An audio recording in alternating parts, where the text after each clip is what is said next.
Pernah kebayang nggak kalau kita bisa belajar cara membangun sebuah negara dari kota yang umurnya sudah 1400 tahun? Kedengarannya aneh ya, tapi hari ini kita akan bedah sebuah cetak biru sosial politik yang luar biasa dari masa lalu, yaitu model Madinah. Nah, ini dia pertanyaan utamanya.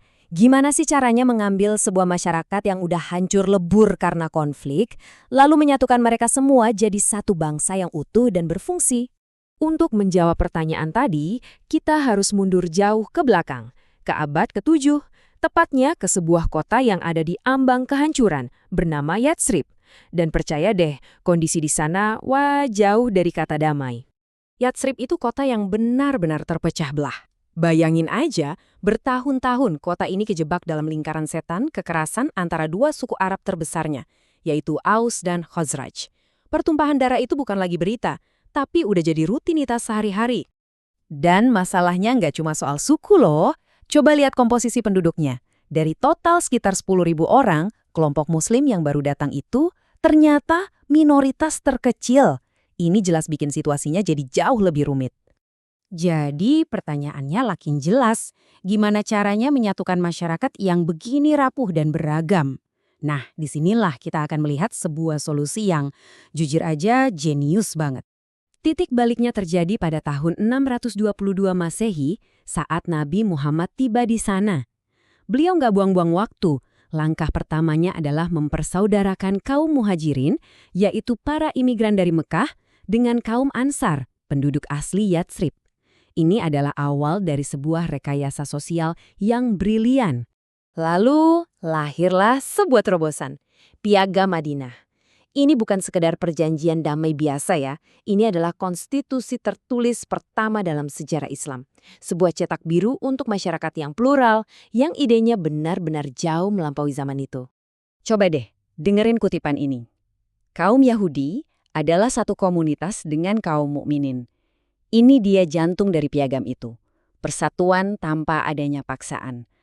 Anda boleh tetap jadi diri sendiri dengan keyakinan Anda, tapi kita semua adalah bagian dari satu komunitas besar. Konsep yang sangat radikal pada masanya. Oke, jadi sebuah komunitas baru telah lahir. Tapi, apakah ini sudah bisa kita sebut sebagai sebuah negara seperti yang kita pahami sekarang?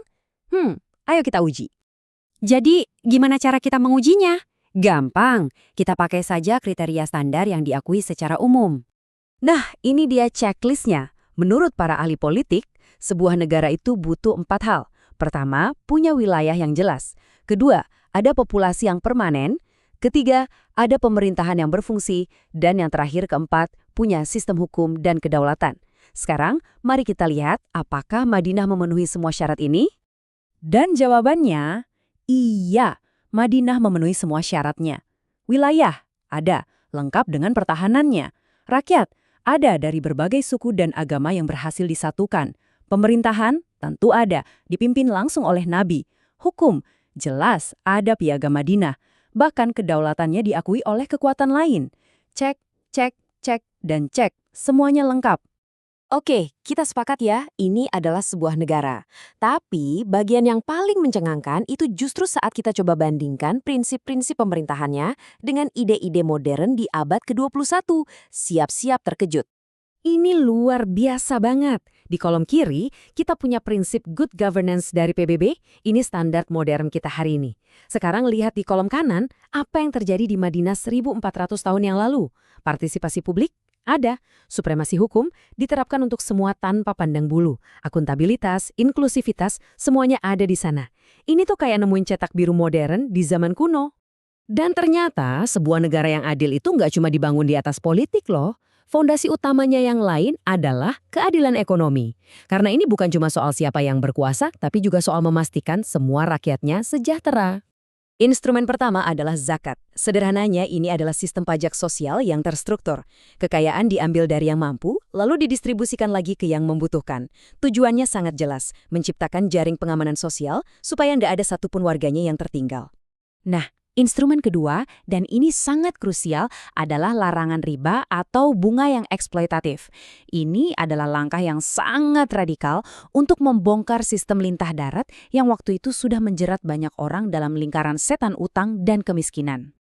Jadi, setelah melihat semua ini, apa sih pelajaran terbesar yang bisa kita ambil dari eksperimen sosial politik yang luar biasa ini? Inti pelajarannya adalah ini. Model Madinah itu bukan cuma soal politik atau militer. Ini adalah sebuah sistem yang holistik, yang utuh, yang dibangun di atas keadilan, kebersamaan, dan tanggung jawab. Semuanya saling terhubung. Aturan pemerintah, nilai moral, bahkan keyakinan spiritual, semuanya bekerja sama sebagai satu kesatuan. Dan ini membawa kita kembali ke masa kini.